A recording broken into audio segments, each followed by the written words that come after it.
Good evening, ladies and gentlemen, and folks watching at home. Welcome to our October 14th workshop meeting of the Lower Paxton Township Board of Supervisors. Tonight on our agenda, we have several actions. One, to appoint a new Chief Administrative Officer for our pension plans. Secondly, to appoint a new Township Manager.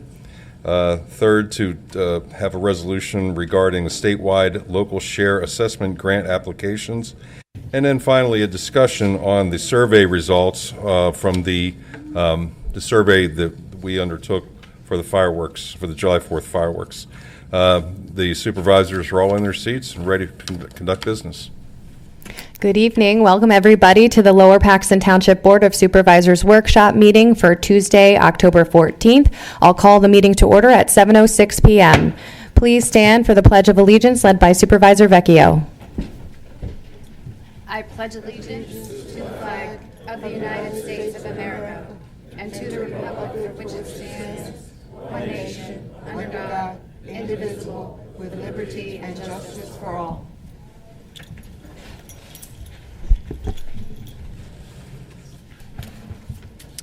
Before we move on to our presentation, I just want to mention that we did hold an executive session on October 7th, immediately after our last meeting at 8:30 to discuss personnel issues, as well as today prior to our meeting to discuss personnel issues. And now we will move on to the presentation of a proclamation to recognize the Central Dauphin Baseball Association's 8 and under team. Supervisor Vecchio. So I get to do something really fun tonight, and that really excites me. I get to congratulate all of you on a superb achievement. So I'm going to tell the rest of the people in the audience a little bit about what you did, and then I'm going to call you up, okay? So this is the Central Dauphin Baseball Association 8U All-Star Team. They started tryouts in early May at each age level. The team began its All-Star Trail in mid-June in Upper Allen at a warm-up tournament, finishing as a runner-up after a 9-8 loss to Upper Allen Blue in the championship game. The following weekend, the team won the district championship by defeating Cumberland Valley. 2 weeks later, the team competed in the Cal Ripken Babe Ruth Pennsylvania Northwest tournament and advanced through that tournament undefeated. The state title was the organization's first state championship at any age level since 2022. That win earned the team a berth in the Cal Ripken Babe Ruth 8U World Series in Cherry Hill, New Jersey. After 5 weeks of practice, the team began the World Series with 3 straight wins, advancing to the round of 8. Unfortunately, the team lost 7-2 to Mexico, and that was the team that went on to win the overall tournament. So our team competed in the Ironman bracket. In the Ironman bracket, the teams recorded wins over California, South Parkland, Moorestown, and they claimed the Ironman bracket championship. The team finished the World Series with a 6-1 record and completed the overall All-Star Trail with a 17-2 season record. This represents the highest level of achievement by any Central Dauphin Baseball Association All-Star team since the organization's inception. All right, boys, come on up.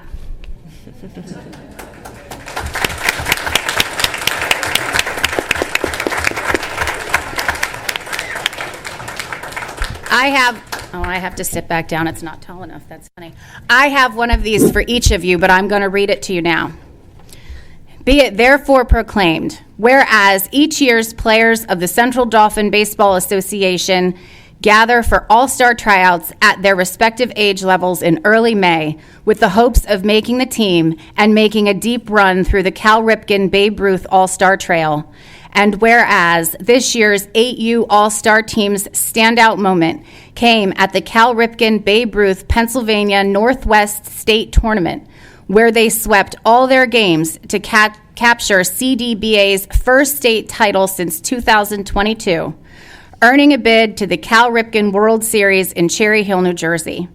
At the World Series, the team recorded a 6-1 finish and ended their season with a 17-2 overall record, which is the highest achievement by any CDBA All-Star team in the organization's history. And whereas we salute the players. Now, boys, I hope I get all your names right. Lincoln Rowley, Toretto Renard, Jojo Rodriguez, Bryce Gelbaugh, Colton Cooper, Colton Hebard, Easton Caldwell, Colton Miller, Hunter Reinhardt, Russell Heilman, Vince Scrignoli, Kaysen Newmeyer, and the coaches, Taylor Scrignoli, Casey Cooper, Alan Miller, Brian Rowley, and Craig Heilman. And now therefore be it, and it is thereby proclaimed by the Board of Supervisors of Lower Paxton Township, Dauphin County, Pennsylvania, that we congratulate the Central Dauphin Baseball Association 8U All-Star Team for their outstanding accomplishments, exemplary teamwork, and championship performance. Way to go, boys.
Slide forward a little. Slide forward. Guys, up here, slide forward. Give me one more down on front. Go ahead, get down.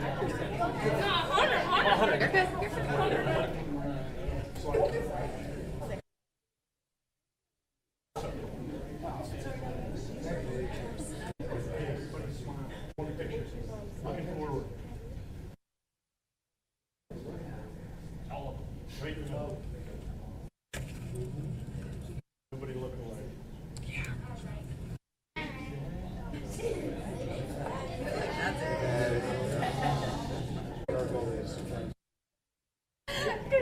Thank you, guys.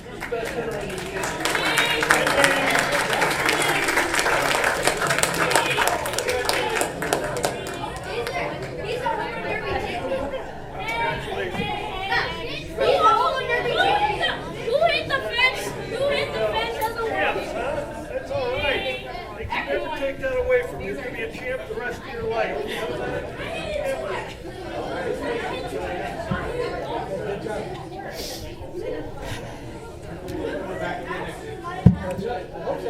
Okay. All right. Okay. In the trees.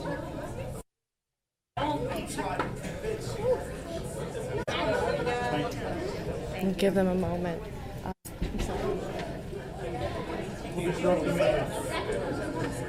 I didn't realize that she told me. Because it's not the right. I thought that one was her. Yeah.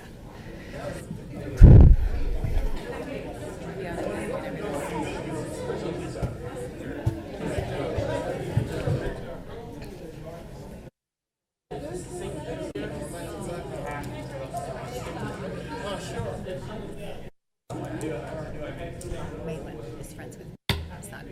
Oh, That's why okay. when you said use your mom, I'm like, wait a minute. Younger. Okay. Okay. All right, we'll continue the meeting and we'll move on to the public comment portion of the meeting. I'd just like to remind everybody that we'll limit your time to 5 minutes. I will raise my hand. I won't interrupt you when we get to the 5 minutes. If you are here to discuss or comment on an item on the agenda, I'd ask for you to wait until that item comes up. Otherwise, please stand and provide public comment. Thank you. Mr. Kessler. Good evening. Two questions, follow-ups. Anything new on, I received two texts before I got here from Linglestown residents, and they asked me to ask anything new on figuring out of Strawberry Alley and Blackberry Lane and Raspberry Alley, public or privately owned? Mr. Vernell? Yes, finally. Oh, yes, what? Which direction? Are you ready for this? Okay, so staff spent a good deal of time, and it was interdepartmental, going through boxes of records and things Sure. like that. And we have your definitive answer, Which is? so Raspberry Alley which is on the south side of the square, is public from the entire length from Balthaser all the way down to where the pavement ends. Where the road blockage is? Correct, yes. Okay. And The strawberry, or blackberry, I'm sorry, on the other side is public from Parkway to North Mountain Road. okay, how about from North Mountain Road? To your property, private. Was never dedicated nor accepted. So I can block it off? You cannot block it off. There are sewer easements and access easements. I agree 100%. Just Okay. Yes, you cannot block it off, though. I figured I'd be seeing Mr. Kishiba there soon. Thank you very much for the answer. I will pass that along to staff. They put a lot of time into it. Yeah, I would somehow get that out to the public because Well, it seems to be a coffee shop discussion point. I have a memorandum from Mrs. Zerby, our community development director. I will send it out to you. Thank you very much. Has it all that information in it? You bet. Item 2, what's new at the roundabout with PennDOT signage? That's the first start. So the original timeline was 60 days from our official request. Right, I know, but PennDOT needs 60 years. So that's why I'm pushing. So I'm not going to lie, like I said last meeting, we did ask him in that same email to look at that intersection. So I hope they're not combining both of them for a one findings report. Which is normal, yes. You know, but I will actually reach out to make sure, like, you know, if they have findings on the roundabout, that they actually let us know and hopefully fix whatever needs fixed. Very much appreciated. Thank Absolutely. you very much. Thank you, Mr. Kessler. Is there any other public comment? Mr. Bostic, please. Okay, a lot of people that come up here have complaints. I don't have one tonight, so that's Mr. good Bostic, news. would you please just state your full name and your address, please? Thank Sure. you. I'm Bill Bostic, 6204 Elmer Avenue. It's Harrisburg, but really Lingelstown. Basically, I'm here tonight to offer some help. If anyone's been around Lower Paxton Township for, like I've been here over 30 years, and you look at what presently is happening, there's a lot of new things happening, just within the government and then outside the government, with a new board, a new township manager on the way, a new finance director, and the list goes on. And the other thing that's new, was introduced October 1st, was the development off of Wenrick Street, east of Lingelstown, that over the next 10 or 15 years is projected to add 1,000 homes, maybe a few more. So with that, especially with this growth that's projected based on just this one development alone, it changes some of the dynamics of what happens around here, especially when it comes to government. Jay Purdy and I have talked, and Jay's going to talk about some of the specifics, but I think that both of us over several months now have concluded that it would be a good time to once again review whether the township, which is currently a township of the second class, should take a look. We should look at whether it'd be more appropriate to be a township of the first class. And as I understand, I'm not an expert on it. I'm not coming here with an agenda that I wanted that to happen. But I think one of the things that it would allow is, instead of our supervisors representing all of Lower Paxton Township, there would be wards or sections that a supervisor would represent, similar to what's right now that happens in the school board. So that's the one thing that could be an advantage. And just a quick story, because I'm online, people see my face and all this kind of thing. What's happening now is more and more people are coming to me with questions. So I'm like the question and answer guy, and I don't mind that.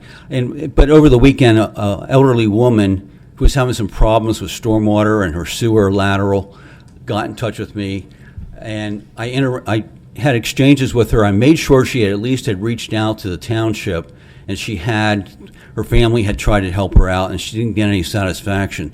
So I said I would help her out. I looked at the property yesterday. I discussed it briefly with Supervisor McCormick. So we're taking that on. But I think one of the reasons she reached out to me, that she felt comfortable, because she saw me online. People get this idea they know me, or anyone that's online a lot. They have a connection. It's a weak one, but it's a connection nevertheless. People like this don't have a connection with the supervisors because, again, you have a big responsibility covering the whole township. So one of the benefits may be that if you represent a specific area, people may be more comfortable in approaching you, getting some information, getting direction, getting some help.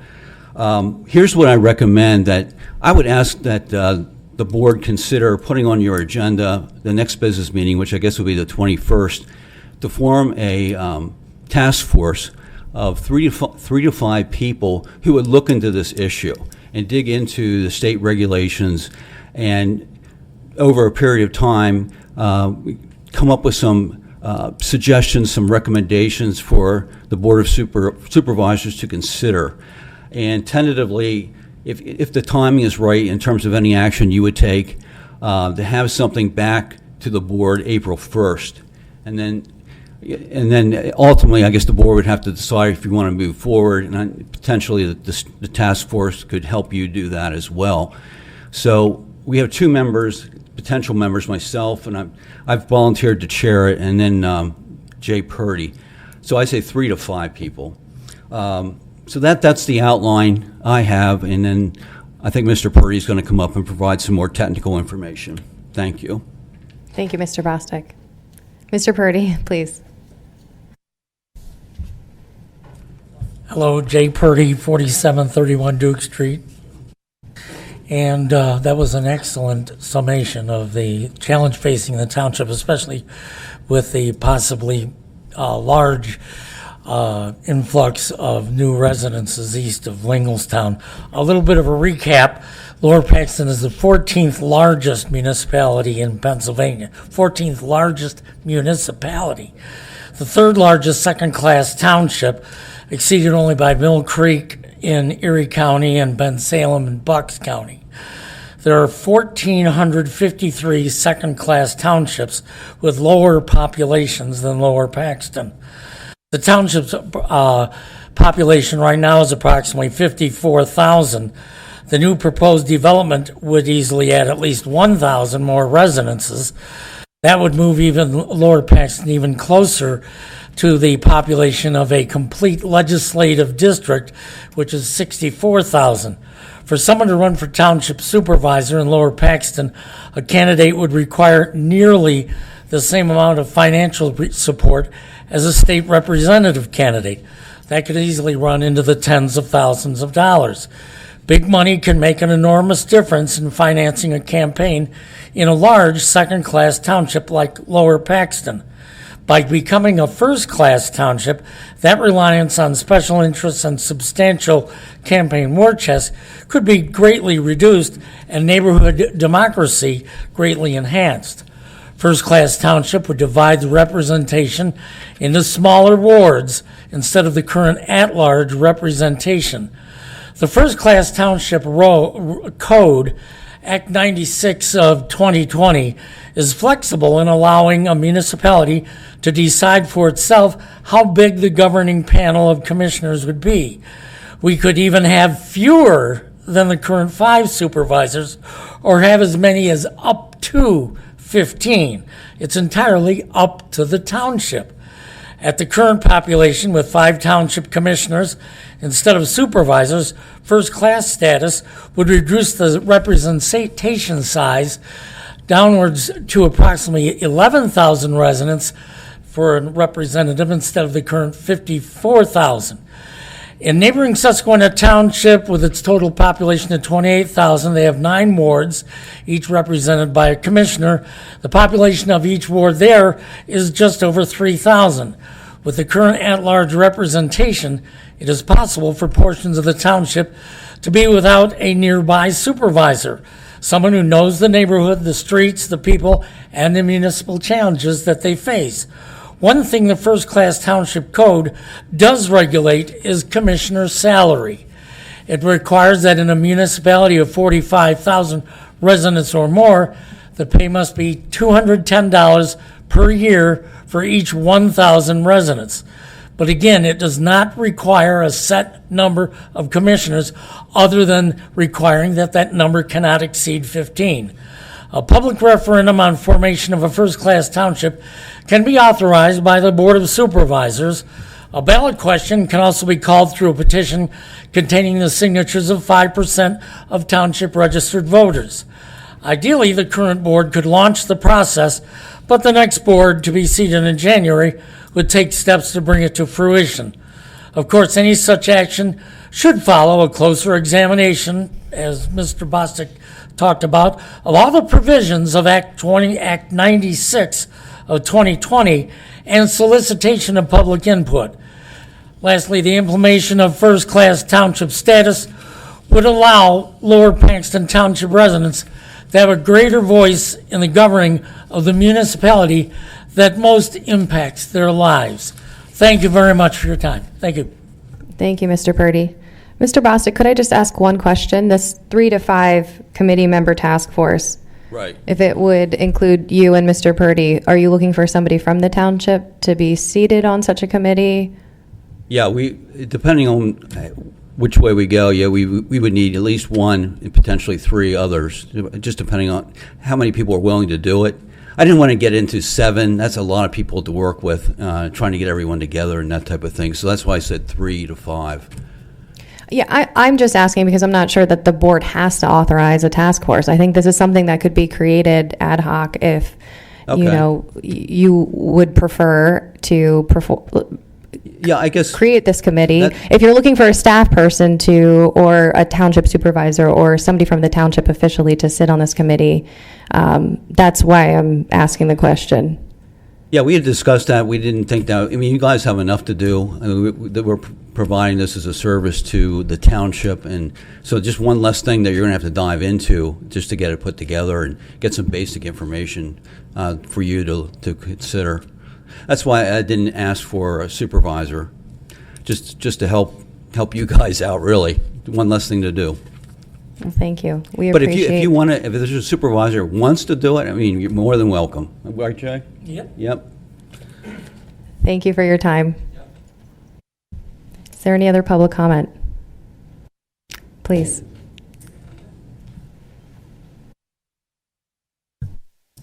I'm Kimberly Hershey. I live at 146 North Arlington Avenue.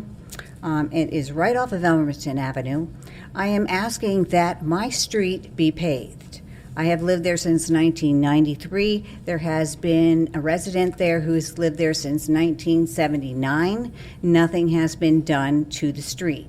You post no outlet signs. I'm not understanding why, because the street, you can exit the street in the back where there are 3 homes that have Jonestown Road addresses, and that road leads right to Hollywood. You paved Hollywood, nobody lives on Hollywood. You paved Linden Street, nobody lives on Linden Street, but you won't pave North Arlington Avenue. Not sure why. We got new water and new sewer lines. When streets get that, they get a new road. Our road has potholes. It has grass, weeds growing out of it. It's cracked. It's irrigated. We would like to we get all the water from Elmerton Avenue coming onto our street. So, I've had Matthew out, and he has looked at the area with the engineer. We would like to have the street that the 3 houses that are apartments blocked back off. When I first moved there was a change, so because they speed down our street. And there are only 5 houses on the street. It's the last street in Lower Paxton Township to get plowed, and they plow the right side of the street with 1 house and leave the 3 houses on the left side of the street we have to dig out a whole car length to get to the street. It's an ongoing issue. Ma'am, would you please repeat your name? Kimberly, Kimberley Hershey, Hershey? just like the chocolate. Thank you. You mentioned that Mr. Jaroslawski was out there to meet with you. Did you convey, obviously, your concerns to him? Did you provide them in a written format that we're able to review? I put it in one of he told me to put it on the report your concerns through the pa.gov community page. I did that. Okay. I've submitted photographs. I do have them on my phone now. I just showed the gentleman right there in the black. I showed him what my street looked like. He said, that's horrible. We would like to see those. I haven't seen those. I'm not sure if this is currently on the list of our paving projects. Mr. Renaud, if you have any insight on that. I do not. I haven't seen the list of whatever the 2026 list of paving is. I haven't seen that. Okay. This is my street. I pay taxes. You came out one time to fix the drain because I had the drain because I had a 3-foot tree growing.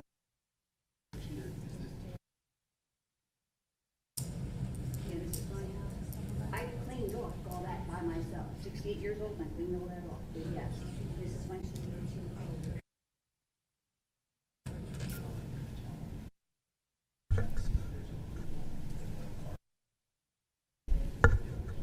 Ms. Hershey, yeah, we will follow up with Mr. Jaroslawski, and we'll try to understand exactly what all of the concerns are and what he has addressed and plans to address. Thank you. Is there any other public comment, please? Good evening, everyone. My name is Glenn Braxton. I live at 144 North Arlington Avenue, right next to my lovely neighbor here. And I have the same concerns that she has. I purchased my property 9 years ago. After the first year of living there, I've been having a problem with the stormwater. I called out to them for them to come out and look at it, and they said that there was nothing they could do about it. And I said, well, this is your water on my property. I am paying money for this property, for this sewage management. Why am I the one managing it, your sewer water? I mean, your stormwater. It floods my backyard every time it rains. I've lost 5 inches of ground because of that in my backyard. And I just wonder if there's any way that someone can come out and remedy this problem that I've been having for the last 9 years. Also, the same concern that she has, all of the rubble that's coming from the ground that's falling apart is going through that pipe into my backyard. So I'm taking the brunt of everything, every storm that comes in, every time it rains, I'm taking the brunt of it into my backyard. There's 5 houses on the street. My yard takes all the water. So I just would like to know if there's a remedy to that. I've seen them do it to other properties in Lower Paxton where they put sewage in people's backyards because of that same problem. I would like to see if that could be done with mine. Sir, what was your house number again? 144 North Arlington Avenue. We can follow up with our Public Works Director. I, at some point, had seen that there had been some temporary curbing put up on Arlington somewhere to... Yeah, that was south of 80. Oh, it was... South of 22. This one's north of 22. Okay. Okay. Or where's the water coming from? Like, is it runoff from... It's runoff from Elmerton Avenue. Oh. All right, and it's runoff from Elmerton. It comes right down our street and right to my house. There's the pipe where all of Elmerton Avenue's water comes, and it's supposed to go in this pipe and run back behind what used to be Life Touch. I was going to say, what pipe? Yeah, Okay. What pipe? Yeah, that's the pipe. Okay. We finally found it. Yeah, okay. And they said that they don't even know if the pipe even, and then if you go on the other side of the road, where it's supposed to come out on Hollywood, everybody's dumping yard waste. Yes. And there is a pipe in the back of my property that I'm pretty sure belongs to the township that is crushed. So the water has no way to get out. So When was the last time that somebody from the township was out at your property? 4 years ago, maybe. And Is that and the same answer for you, that I Mr. got, I actually gave up hope because she said it's private property. It's not our problem. And to me, I think it is Lower Paxton's problem. I think it's their problem because I shouldn't be taking on water and then paying all this money for storm management. You guys should be paying me. We have not heard of right. Yeah. I just need someone to take it seriously because it causes a lot of problem with mosquitoes. We will have somebody come out and look at the property. Okay. Yeah, I apologize. We were not on this board 4 years ago, and this is the first that I'm hearing about your specific the first meeting I've issues. been to. That's how desperate I am. Okay. And we'll get our Public Works Department out Thank to you visit. very much. Thank you very much. Appreciate it. We were notified about this today from Bill Weaver. Apparently, he's already spoken to Mr. Braxton and told him that we are going to have our engineers HRG review this situation under the new asset management program to see, take a look at the pipes, see if they need to be replaced. So staff is aware of it and has already engaged the engineer to look at this situation. Great. Thank you very much, Mr. Vernell. We appreciate it. Is there any other public comment? Mr. Miller?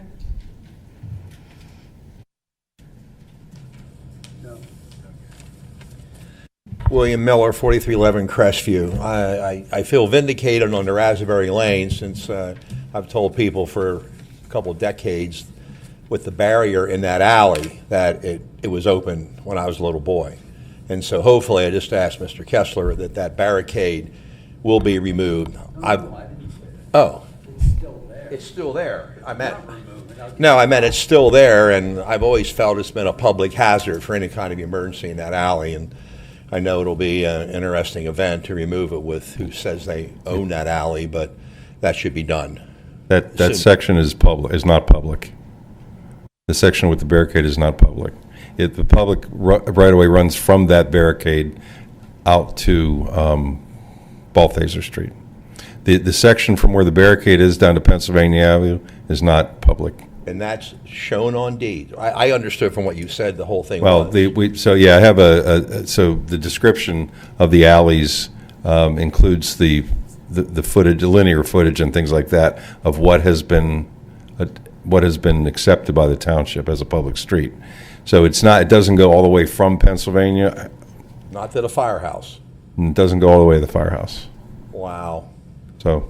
Well, that's a big disappointment. Again, that was open all those years. I just don't know how people can change records and change the ownership. Well, being open and being public are two different things. True. It could have been open and private, and people just used it for access. That doesn't make it public.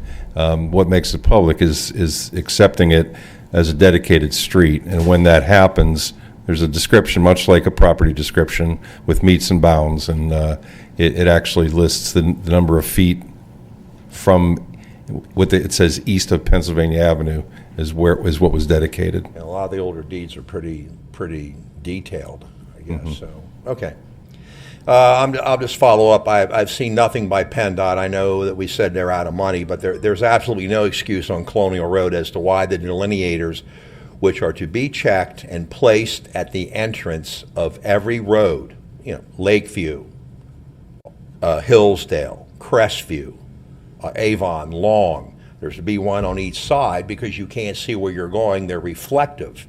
They're breakaways. And it's been years and years and years since they've been replaced. I'll worry about the other things where the guardrails are hanging in midair and things like that for later. But, we're getting into the snow season. And to me, this is just normal maintenance. And I get so distressed at the fact that they don't get out and do normal maintenance. Someone is responsible for this, and someone has dropped the ball. And I feel that all your constituents, all these drivers going in, they need to be able to see that. There was a brand new wooden type guardrail replaced at Goose Valley and Colonial. No reflectors have been placed on that. So when you're coming down there and intermittently the little signal of the light goes out up there on the pole, you're not seeing anything. and the list go out again. That's about a 40-foot drop there. So I don't know why someone can't come out with their little drill and they can attach the reflectors, which are commonplace on all the guardrails in the area. In regard to, I wasn't going to speak, but to the Wenrick Street property, and I'll try to keep this very short. They're talking 1,000 units over 10 years. They're entrepreneurs. They develop property. That's what they do, and I can't complain about that. But to proceed with the project, even in preliminary phases, and not have any consideration as to the impact of Wenrick and Linglestown Road, Wenrick and Blue Ridge, 1,000 units, that's probably 2,000 cars. And with kids in the family, we might be at 3,000 cars. And as in many of the areas, you're seeing multi-generational families and homes. You got 3 and 4 cars. This is a phenomenal amount of traffic. No sidewalks that I see are going to Balthaser. None of that. They met the ordinance to develop the property. I understand that. But before you do that, what about the impact of all the vehicles? What about the impact with the police department? A lot more enforcement. They're going to have 5 roads allegedly planned coming out of that development onto Wenrick. That's a lot of traffic lights into those things. People are in Whisperwood and Millersdorf. That's a consideration for them. The impact. What about walkways, school buses, no sidewalks, no sightline improvements on Wenrick? I feel that that's the most important thing to do first, is to figure out how you're going to put this on the land safely, get people moving left and right, and then there's all going to be the Amazon things and all the school buses you're going to have to pay for. And what Eric Turman had said, your superintendent, Dr. Turman, at the one meeting, he estimates if that goes through, it's going to be $100 million at the high school, if my numbers are correct. They already did $38 million to renovate 4 elementaries already. It's going to take another elementary in Linglestown. That was at the Planning Commission, and those records are available, and he could be contacted. He gave some pretty brutal numbers. I think debt service of $27 million a year. My point is, with that, how much can the taxpayers take? Development is about developing, it's about homes. But you get to a point, the township had HRG, and it was well done, what each zoning is going to be for each part of the township. And with that, in science, biology, ecology, you have a carrying capacity. How much development do the supervisors want? How much development do the powers that be want? You're going to build wall to wall, be like New York City. And then you have increased police costs, you're going to have increased fire costs, you're going to have increased medical services. Do we need another firehouse down towards Nye Road, towards Dairy Street? There's a lot of factors here to consider. And the taxpayers that are aging out like myself, it's not a bottomless pit. And you get to a point, okay, let's build 200. Let's do this. But, all right, I just think it's a lot of food for thought on that. A lot of food for thought before anything is done, especially with the vehicular issues. Thank you. Thank you, Mr. Miller. And we agree, and I think that's why the Planning Commission did delay consideration, so we can wrap our heads around some of these impacts. I think they're going back. They should have the traffic stuff figured out first before because we have experts even on your board. This is what they do. They would ask all the right questions. Mr. Miller, there's a process for this. It's governed by law. First, the Planning Commission gets the master plan. Once the Planning Commission has done their work, they recommend approval or disapproval or any granting of any, changes to the Board of Supervisors. Correct. If the master plan is approved, the phase that you're talking about is the second phase, where they look at traffic and they look at potential choke points and they look at traffic signals and traffic counts and all those kinds of things. So those things will be taken into consideration from the traffic perspective. Now, the schools are a separate issue entirely. The law in Pennsylvania doesn't require a developer or a municipality to help plan the schools. That's the school district business to plan. What our responsibility is 30 days after a plan is approved to make certain that they're aware. We've gone beyond that. We've alerted the school system to the fact that this is a potential long before the 30 days after the master plan is approved. So we're trying to work carefully and consistently and cooperatively with all the people that are involved. But the majority of what you're talking about is the next phase of study. And trust me, this board will make certain that due diligence is done during that phase. Well, I appreciate that. Yeah, I saw all their blueprints, though, and all the houses are drawn already with no consideration for any improvements to Lenrick Street. All that will have to be pushed back. There's no sidewalks, no bike lanes, no this. And I would think, and I know I'm running over, if you came prepared with all of that done already, then their approval might be a slam dunk. But they're going to just cause all these questions, and people are not happy. I mean, a lot of people are talking, a lot are afraid to come in and speak. We know that to be a fact. Unfortunately, that's not what the law requires, and this board doesn't control that law. The state controls that law. So yes, we're all kind of stuck with what's going on, but trust me, the biggest impact that you're talking about with all the traffic and all the sidewalks and all those other things, that comes in the second phase, and we will do a good job of managing that. And hopefully somehow all Yeah, the Mr. school Miller. costs will not be incumbent upon the taxpayers. There will be a traffic impact study done to All right. address your concerns. Thank you. But yes. Any other public comment? Okay. Thank you. We appreciate your questions, comments. We'll move on to chair and board member comments. Are there any comments from the board? Okay. We'll move on to item number 6, which is the adoption of Resolution 2512, which is appointing a new Chief Administrative Officer for the non-uniformed employees and the police pension funds. Mr. Vernell. Thank you, Supervisor. When the former finance director slash assistant manager left the township, he was actually the chief administrative officer of the pension plans, and we have not appointed anybody since then to take his place other than on an interim basis, which was me during the summer. But as I will soon be moving on, the board needs to take some action to appoint a chief administrative officer for the township pension plans. The role of the chief administrative officer is essentially to read information provided to us about the pension plans and to sign documents to enact certain things, which I don't want to say enact. The board takes action to enact things, but the documentation is signed by the CAO. So in this, we are, since the former CAO was the finance director, I believe it was the will of the board that the new finance director continue on that role.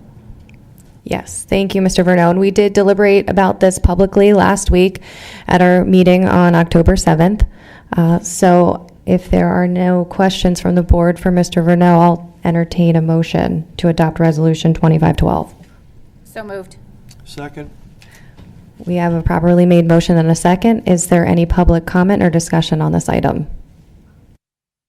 Seeing none, all those in favor say aye. Aye. Any opposed? The motion carries. Moving on to item 7, which is adopting a resolution 2514, appointing a new township manager. Mr. Vernell.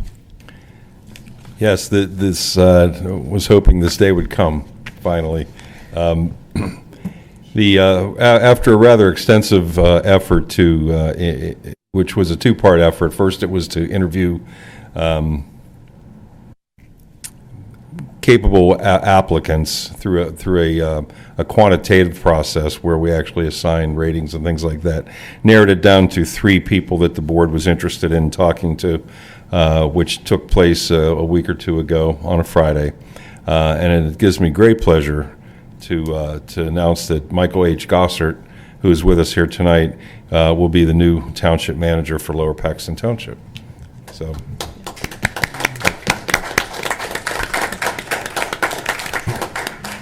And Mr. Gossert, if you wouldn't mind, would you come to the podium and introduce yourself?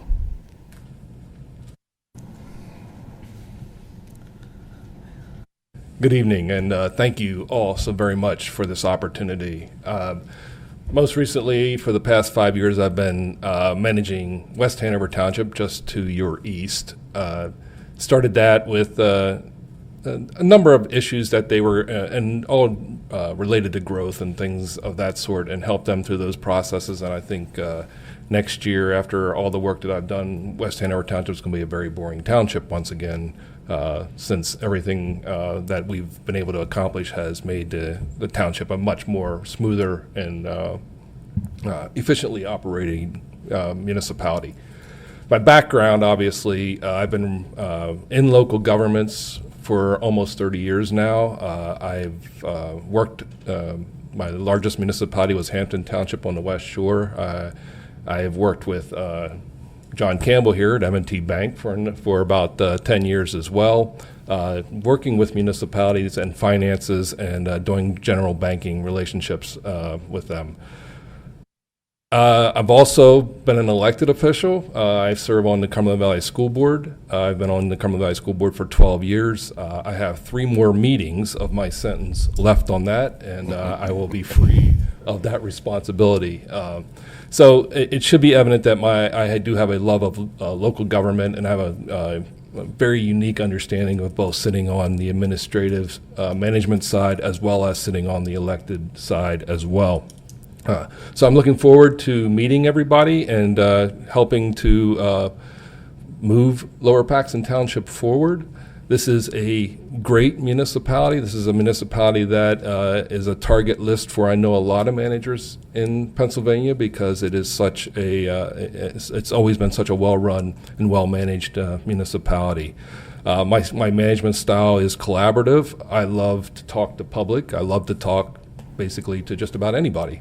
So do not be afraid to approach me. Do not be afraid to discuss issues with me, because you will generally find me in this office on a regular basis. If not, I will be out in the municipality somewhere looking at something, working with something, or working with people. So I'm very, very much looking forward to my first day here and getting to know all the residents and helping this municipality forward. So thank you. Thank you, Mr. Gossert.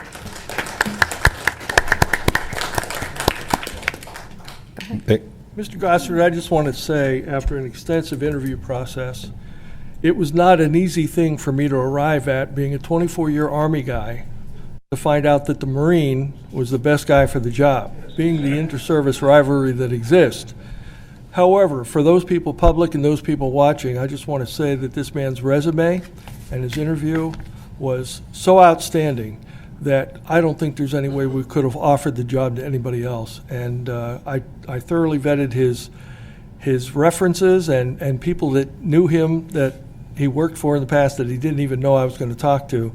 And everyone was so highly complimentary of this man, I'm almost embarrassed that I wasn't quickly and very effusively on his bandwagon from the very beginning. But it's that Marine thing, I'll just tell you. No, really, welcome, Michael. You're going to be a great asset to us. Thank you. Now, I just wanted to finish up by saying Mike and I worked side by side. When he was a manager at Hampton Township and I was at Lower Allen Township, we were neighbors, and we got to work quite a bit collaboratively on a lot of projects over there on the West Shore. And I'm excited for the future of Lower Allen Township, because I've seen Mike's work. I've seen how he collaborates with his elected officials and with his public, and there's good days ahead for Lower Paxton Township. You made a great choice. So. Thank you. I would like to say that as we were interviewing Mr. Gossard, I was very impressed with his qualifications and his experience. I also called the references that he provided and questioned them in detail because I wanted to make sure that he could handle what he was walking into, given what we are currently going through right now, this current election campaign season. And in addition, originally, the idea had been to offer Mr. Gossard a 3-year contract. And I was highly, highly uncomfortable with that. And I told him in our interview session that I would be opposed to that. And he said, "Oh, I don't need a 3-year contract. I'm fine. I know that you all will be having your reorganization meeting on January 2nd. And if things don't work out for me, I'll be okay." So I was on board with him then because he had such confidence and his resume is completely qualified. His experience is very applicable to what we need here in Lower Paxton Township. So I was ready to go forward given the unknowns that we are still facing. I was pretty much, he helped me develop a sense of peace. So that's all I really wanted to add. Thank you, Supervisor Thompson. I just want to thank Mr. Vernell for interviewing and reading through all of the applications that we received for the township manager position. Mr. Vernell provided us with an Excel spreadsheet with, a number of calculations as to who the best candidate was and why, and narrowed down the pool for us to interview. And we could not have done this without him. Mr. Vernell, I wish you would stay and remain our manager, but I know that we cannot keep you from your wife in that cigar shop. So I am very, very honored that you took the time to help us find a wonderful manager in Mr. Gossert. And I just want to thank you and give you some praise for a couple minutes.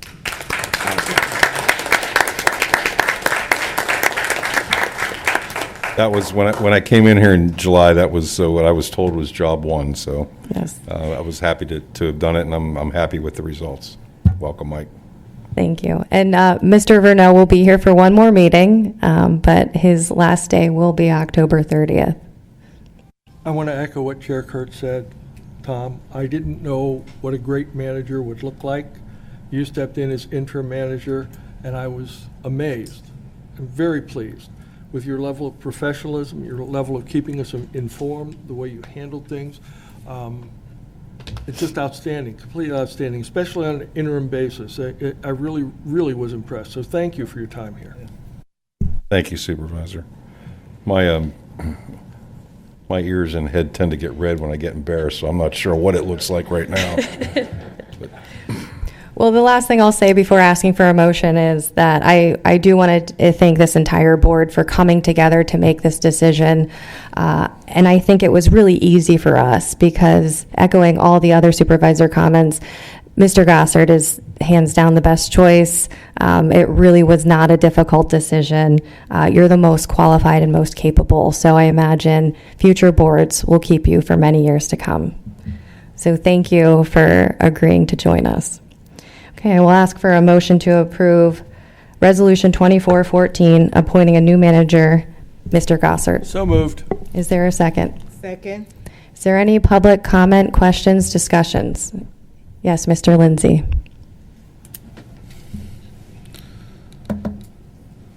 My name is Joe Lindsay, 6244 Overview Lane.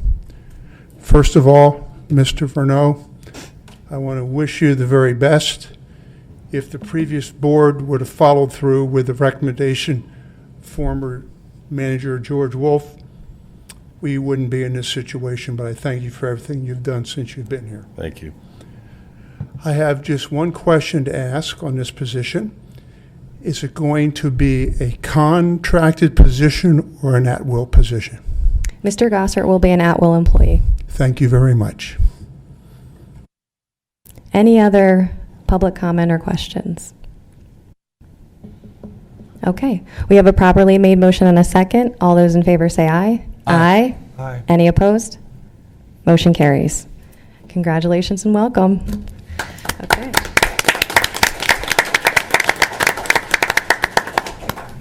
All right, moving on to the discussion on statewide local share assessment grant applications. Mr. Vernell.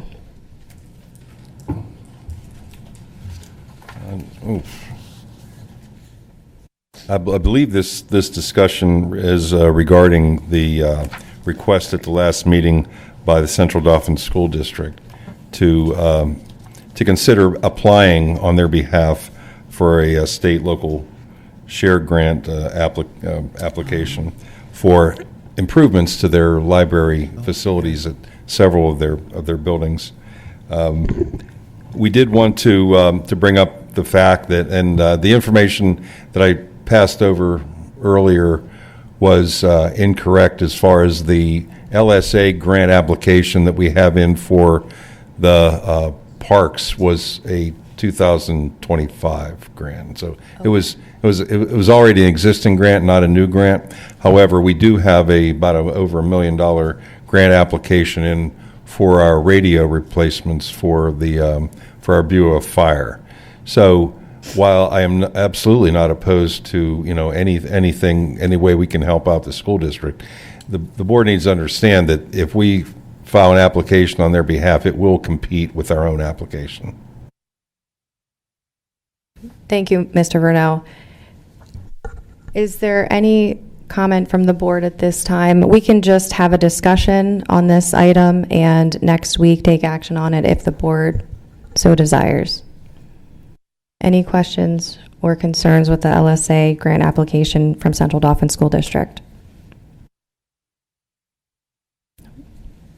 Okay. Well, let's take some time to review and perhaps contact some of the DCD folks to determine whether it's appropriate or not for us to sponsor another grant application under the local share. Okay. Anything else? Oh, okay. We will move on to item number 9, which I think is what everybody might be here for. And this will be the discussion of the survey results for the fireworks. Okay.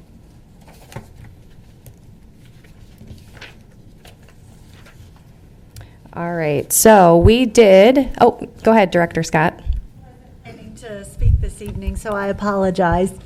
But we had conducted a survey after the last time I had met with you guys, proposing the fireworks for July 3rd next year.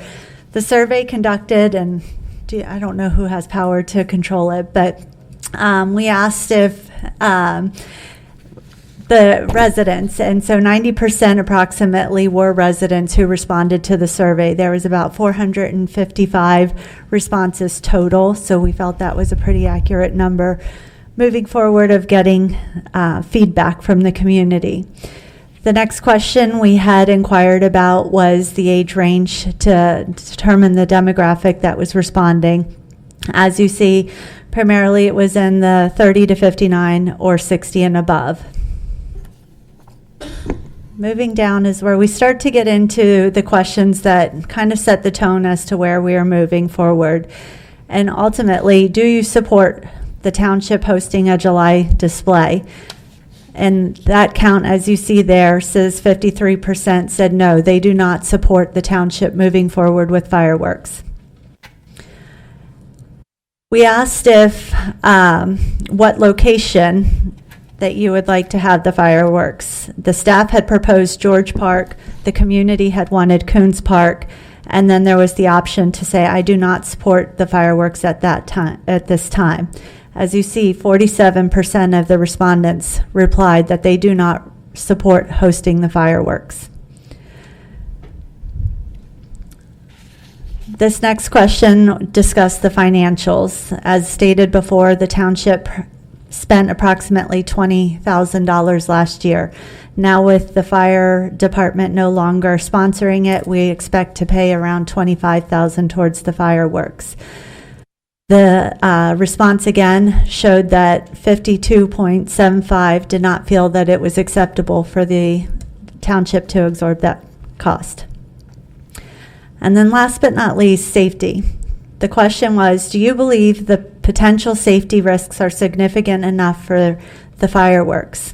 And it said, yes, safety is a concern, that 58.9 felt that we should not move forward with the fireworks based off of that. So We wanted to open this discussion to continue to hear from the community, but we were not looking to move forward tonight, just to continue the conversation. Thank you, Director Scott. And one question, I did see some feedback on social media that, some members of the community did not see the survey link. Was it posted on our website as well as shared on social media? Yes. Thank you. And can you just remind everybody, we generally have the contract for the fireworks display, and the deadline was 10/15, but you've done great work asking for an extension, so we have a little bit more time. Yes, I have asked for extension. It may change our ability to host the fireworks on July 3rd, as we have done in the past, but I had proposed hosting the fireworks on July 2nd, which would be a Thursday evening. So keeping the options available was what allowed us to extend the request to fulfill the contract. So what's our current deadline? Mid-November. Great, thank you. Thank you. Does the board have any questions for Director Scott? No questions, but I'd like to make a comment. To those people sitting in the audience and those people sitting at home, fireworks for the 250th anniversary of this great nation, I think, is a very, very worthwhile endeavor. We had a survey that less than 500 people responded to out of a population of between 54 and 55,000 people. I'm not at all certain, and the results were very close anyways, but I'm not at all certain that that survey represents the will of the people. And I really wish that anybody who's here and anybody watching on television or streaming service would make their voice be heard, because if we come to July of next year and there are no fireworks, I think a lot of people are going to be disappointed. And maybe a lot of people aren't paying attention right now, but I'll bet you they'll be paying attention if there aren't any fireworks on July 4th. Thank you. Is the survey still open? The survey is still open. We don't have plans to close it. Okay. Okay, great. So if people are watching and they haven't completed the survey and they'd like to, please do so, and we'll continue to monitor the results. Perfect. Thank you. Thank you. Is there anybody from the public that wants to comment on this issue? Mr. Lindsay, please. Oh, sorry. Mr. Kessler. Yeah, rub it in. Thank you. Question, no, I'd like to see the fireworks. However, neighboring Harrisburg, I don't believe they're doing it now, but our neighboring communities, what date do they do it on? Because we talked, at least I just heard, the 4th, the 3rd, can we hold fireworks on a competing date to lessen outside crowds? Is that possible? Up for thought. Number 2, how about eliminating the food trucks? That seems to increase the volume of crowds, which increases the volume of young kids who are dropped off by parents to get dinner. And lastly, I do ask people to submit their vote. Just get off your ass and take care of it instead of sitting there watching TV all day.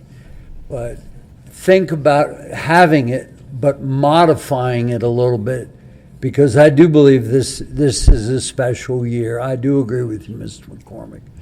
And if the modification is a big bust, well, that you have your answer. Thank you, Mr. Kessler. And we'll be looking to you for a sponsorship for the cost. Yeah. Thank you. Mr. Lindsay, please. What was the purpose of having the survey if we're not going to go by the results? And I don't mean, do we want to have them or not have them? What I think the biggest result of the survey was the public safety issue. 58%. So are we going to continue to let this thing open until the board gets what it wants? Or is this something that they really want the citizens of Lower Paxton to have a say in? I mean, this goes back to the career firefighter situation. I don't want to go through that again. We had a survey, and I don't care the number of people that were actually involved in it. That was their decision whether they wanted to get involved in it or not. But I'm concerned because the board asked for a survey, the survey's been done, and people don't want it, but the biggest concern was public safety. And as elected officials, your biggest concern should be public safety. Thank you. Thank you, Mr. Lindsay. I don't disagree with you. I think that it's sad. The fireworks probably can't continue as it has in the past. Lingelstown 35 has already pulled out of it. We're just trying to determine whether or not we should celebrate it in a different way. And that's my perspective and my individual perspective. Dr. Stewart, please.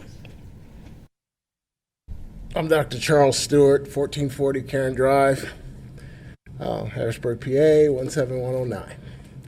Actually, I was going to ask the same question that Mr. Lindsay asked.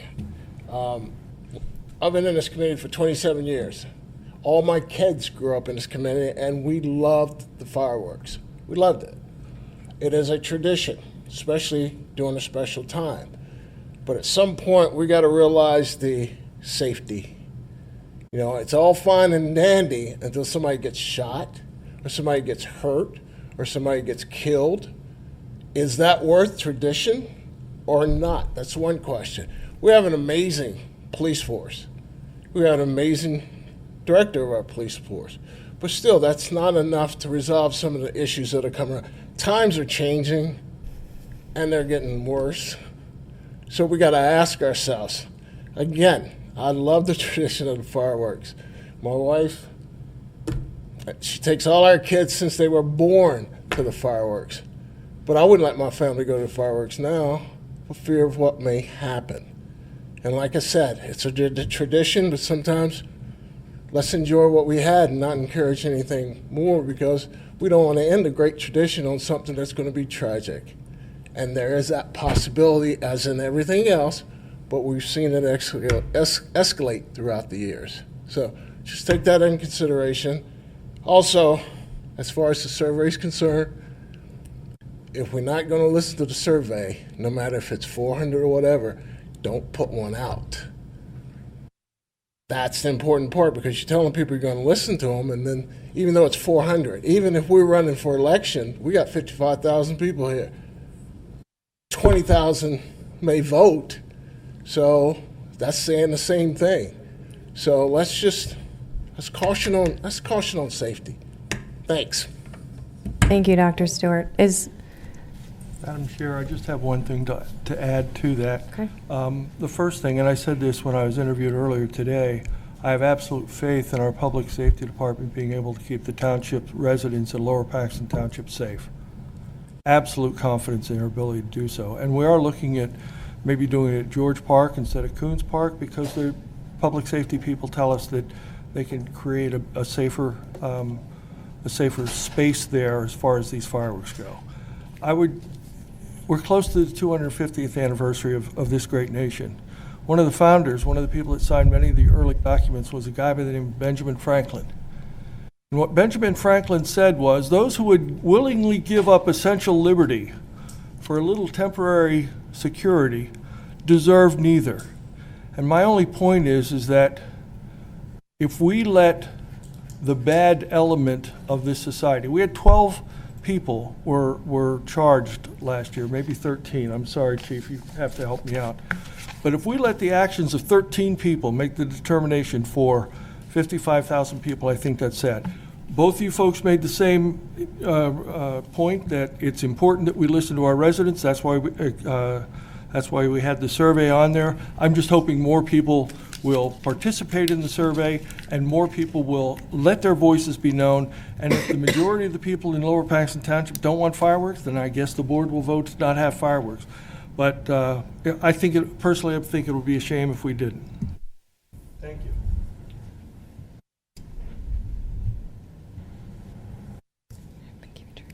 I agree with most of what you said, but I'm a little bit disappointed that you forgot our people who are first responders, our police department.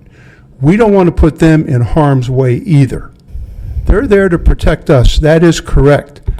but they're human beings as well. And I don't want to see them get injured, get killed, because someone decides to bring a gun, and that's been done.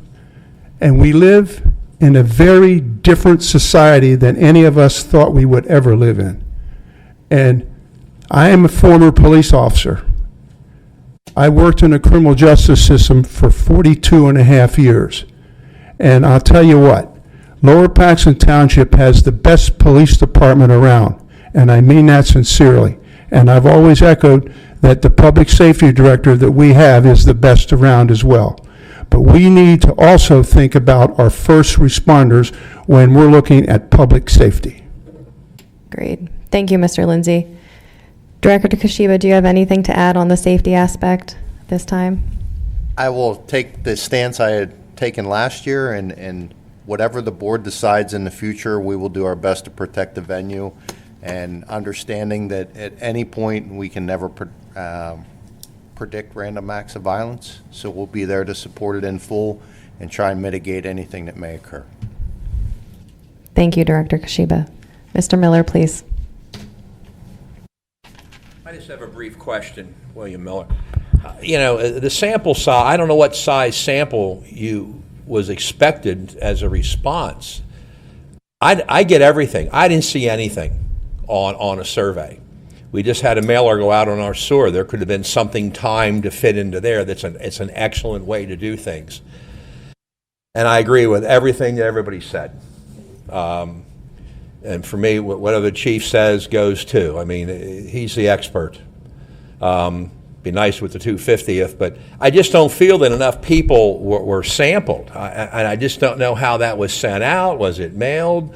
I didn't get the little blurb where I get for all the other meetings I attend and the agendas and so on. I just didn't see it. I asked a few people in the audience here when I came in. They never saw it either. So I just think that perhaps we should look at how, if you're going to send things out, and I'm sure they'd be beneficial for future questionnaires, how do we make sure we get it to everybody? Is there the big mailer list? Is there a certain list that you could put in the sewer bill? If you want to vote on things like this, you must sign up here. I mean, make it clear, sharp, delineated, and now we know that we're going to get at least we put it out there. At least everybody knows. But I don't think everybody got access to it, to be honest with you. But again, the people spoke. That's what was there. But again, there were a lot of good points made the whole way around, and I'm kind of like, this is the 250th. So what can we need to do something then, because this is huge. This is huge for our country. Thank you. Thank you, Mr. Miller. We will work with staff and try to determine a way to get out this survey to other individuals that might not have seen it. We'll continue. Thank you, Mr. Miller. We appreciate it. I will note that the Lower Paxton Township Community Foundation, they do the Independence Celebration every year. I know it's going to be a huge event next year. Perhaps there's a way that we can coordinate with them on their celebration as well. Is there any other public comment on the fireworks? Okay. We'll move on to announcements. Any announcements from the board? I have an announcement. Senator Patty Kim has an office now at 716 Colonial Road. The district office hours are Monday through Friday, 8:30 to 4:30. So it's in that little strip mall along Colonial Road. There are a couple different businesses there. I think a Chinese restaurant, a pizza shop, a hair salon. Monday through Friday, 8:30 to 4:30, Senator Kim's district office. Go ahead. I'm going to take a little bit of a minute of personal privilege, and if he knew I was going to do this, he'd hide under his pillow. But I'm going to wish my son Gabriel a happy 15th birthday on Thursday. It's, the big one before the biggest one. So happy birthday, Gabe. I'll make you watch this video when I get home. Happy birthday. That's a great present. Watch the township meeting. Any other announcements? Nope. Okay. All right. I will ask for a motion to adjourn. So moved. Is there a second? All those in favor say aye. Aye. Meeting adjourned. Thank you, everybody.